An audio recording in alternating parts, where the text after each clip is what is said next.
Pryde's Picks is spoiler heavy and full of crude language. I swear like a sailor, and Lockheed's no better. Consider yourself warned.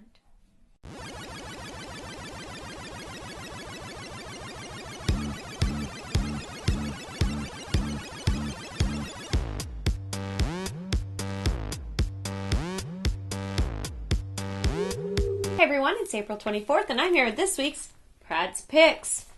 We are going to barrel through a butt ton of books because we're starting off with a handful of DC, moving into Marvel, and finishing it up with a book from Dark Horse and one from Image Comics. Now, DC has given us Batman Incorporated number 10. Like the other books who were 19s, this 10 has a WTF cover. What? So on the cover it says, he will become a creature of the night. He shall become a bat. Most of the spoilers that these WTF covers have shown us never really happen. They're mostly like teasers of something, but it doesn't really go into what it is. This book kind of does spoil what's going to happen. It starts off with Batman visiting Azrael, and we haven't seen him since the new reboot, but he's coming to him and saying, dude, I need your help. And Azrael is like, I got my own shit going on. I'm praying to Jeebus over here, and, you know, sad that my family got murdered in front of my eyes. I got my own shit going on. And then he's like, but I need you. And then he's like, I guess I'll help you. And that's how it goes. Big story, right?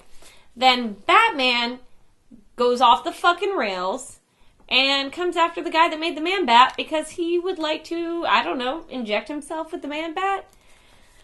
Fuck you, DC. You have decided that since Damian died, it's like free reign for anybody to do whatever the fuck they want with Batman. Why he went to Shades Frankenstein and decided he's going to chop him up and figure out how to make his own son a Frankenstein. Or next issue decides to become a Man-Bat and go after Talia that way. This is fucking retarded. You can't have Batman getting out of control, injecting himself with something which, by the way, there isn't an antidote made yet. So this book is bullshit, DC. And issue 10, I would say pick it up, buy it, and piss on it. And maybe burn it. I don't know. Fuck you, DC. We'll move on to Injustice, Gods Among Us, number 4. This book is based off of the game, or trying to get you into the game and excited for the game. Basically takes all the big players of the DC universe and pits them against each other. So Batman and Superman have gone head-to-head. Superman killed Joker. Batman is in mourning. Superman tells him he's being a bitch. That part was fun. Even Alfred got a little jab in there on the way out the door. But this book centers around Aquaman having beef with the land world and coming after us. And then the retaliation that Superman and Wonder Woman create is pretty amazing. And everybody's left with their jaws agape, like, upset, and then finally Aquaman's like, whatever, truces, whatever. Nothing really happened, but it was cool to see what would happen if they all, like, decided to go after each other. And especially Aquaman. He's got a fucking army, but these people are like, we'll do you one better, and you gotta pick up the book, check it out. It was fun to read, definitely not a must-buy, but the game is out, and it is a must-play. Moving on to Marvel's Wolverine and the X-Men, issue 28. Now, the first 27 issues, I have choked down my pride, and despite the fact that towards the end of it got a little shaky, I was giving it a buy it now because I'm in love with the Wolverine and the X-Men arc. Now, Wolverine has taken his kids to the Savage Land, and from there, shit gets stupid. Wolverine's brother shows up, he has a brother named Dog, and he wants to be the best Logan at what he does. And the kids are all trying to figure out what to do with their powers and how to work as a team, and there's dinosaurs, and who fucking cares? There is nothing going on in this book that you need to care about but one thing. When this whole thing started and they moved to the Savage Land to teach the kids how to use their powers, there's one kid that I was questioning, and you guys remember, there's a kid with fucking eyes all over his face, and I'm like, what the fuck does this guy do? He's like an amped up The Mentalist, because he was reading everybody's tweaks and deciding like what was wrong with them based on like their mild mannerisms. So that was fucking cool. Other than that, this book is stupid. So, Wolverine and the X-Men needs to up their game, get the fuck out of the Savage Land because I feel like it's overdone and retarded, and get back to the problem at hand, which is the Uncanny XMen. And, I don't know, the fact that the old new X-Men are in this universe and fucking shit up, get back to that and stop worrying about teaching kids how to play nice with dinosaurs. So, piss on it. You heard me. I'm not happy about it. Uncanny X-Men, on the other hand, got pretty good. I've been loving this series so far, and last issue, if you remember, the young teens were arguing over something, and then Magic, like, screams and topples over, and they're like, what's wrong? And she's like, just give me a minute, I'm fine, and you don't know what the fuck happened? This book, issue 5, tells you exactly what the fuck happened. She got pulled into limbo, and she ends up going all Darkchild on this demon that thinks he can take over limbo. And then shit hits the fan super fast, and the Uncanny X-Men get pulled into limbo. So this book is actually super enjoyable, fun to read. If you don't have the money to shell it out, at least read it on the shelf. But if you do, pick it up, because I really enjoyed it, and I like seeing what goes on behind the scenes with Magic. She's pretty solid, she's pretty quiet, she keeps to herself. This is the first time I've seen in this book her shell break and Scott get in, and plus the Cuckoos start fucking with some of the new kids, and that's a good time too. So wait for the trade and or pick it up and read it on the shelf. Good stuff. Moving on to Guardians of the Galaxy #2. Now, unlike the first book, which just introduced Star-Lord and how his mommy and his daddy hooked up and his dad left her, boo-hoo, and Star-Lord was born, this book actually has shit going on. And the shit that's going on is all the head leaders of the alien races like the Brood, the Shi'ar, the Kree, the Badoon, and Asgard are all getting together and discussing what's going to happen with Earth in the future. There's a gentleman, Jason, who seems to think that Earth is a problem. Everybody else kind of deems us as useless. Nobody gives a shit. And then he makes a few good points. He's like, okay, Galactus has tried to eat them multiple times, and somehow he hasn't had dinner. He's like, or the fact that Thanos keeps coming to this place and somehow fucks off every time, and they even have his jewels.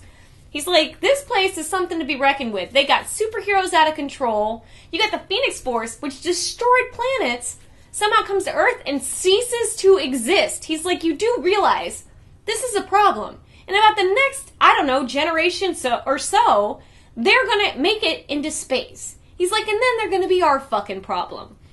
Well, the All-Mother of Asgard is like, listen, they're one of my 9 realms. And she's like, I don't like you coming to me and saying, I don't like them, I want to destroy them. She's like, so don't touch them, they're mine, and if anybody goes near them, I'm going to see it as an attempt at war. So everybody's like, okay. Next thing you know, Earth's getting attacked. And the Guardians of the Galaxy are with Iron Man trying to defend it. Communications are down, so they're solo. But it's funny because they're asking Iron Man, like, hey, is there anybody close by that can help out? And he's like, Captain Britain. And they're like, is he any good? And he's like, no. He's like, what about so-and-so and so-and-so? And they naming these lesser teams. And you can see him, like, just at some point just grumbling names of teams he doesn't even want to recognize. That part was pretty funny. This whole book was enjoyable. Probably one of the most enjoyable books I read this week. So definitely pick up Guardians of the Galaxy 1 and 2 and catch up because the movie's coming out soon. And you should be a part of it with me, figuring out what the fuck's going on in the Marvel Universe for the Guardians. And I didn't like Rocket Raccoon. He can lick my butthole. Bam! You're dead. Who fucking cares? Fuck you, Rocket Raccoon. That's it. Good book other than that. Read it. Moving on to Dark Horse Comics, Angel and Faith, Season 9, Issue 21. As we all know, Giles is dead. Angel has a bug up his butt saying that he needs to resurrect Giles. Like they did with Buffy, which, that turned out so great because they pulled her out of a heaven dimension. They decided that Giles must be in a hell dimension somewhere and they're going to save his ass. Faith is there to make sure Angel doesn't do it. She wants Giles to rest in peace. He died for a good reason and she believes that he's happy where he is and to let things go. Somehow Angel's convincing her different though, and he's realized that he has Giles' body, they have Giles' soul. All they have to do is put the two together, but there's no magic in the world. So he is convinced that if you take magical artifacts and somehow pull the magic out of them, they can make this happen.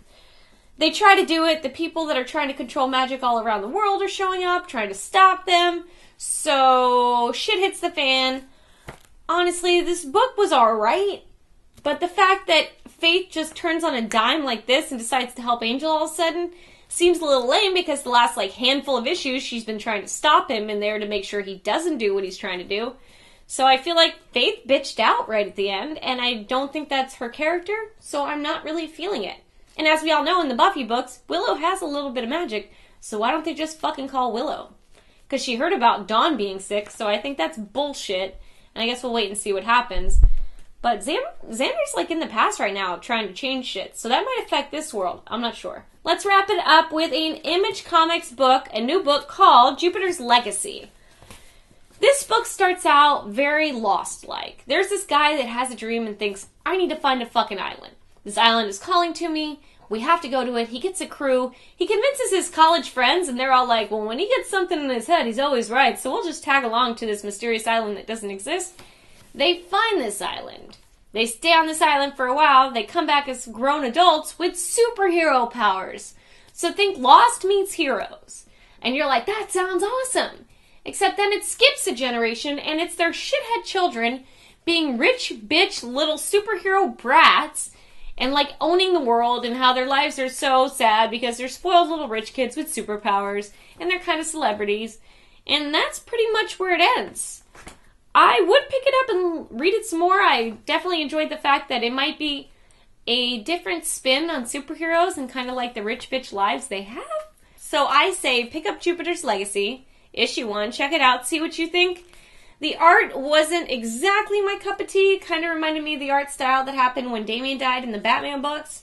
So it's a little gritty, it's a little not awesome, and the people look like men and women and men again. But the story arc itself was kind of interesting.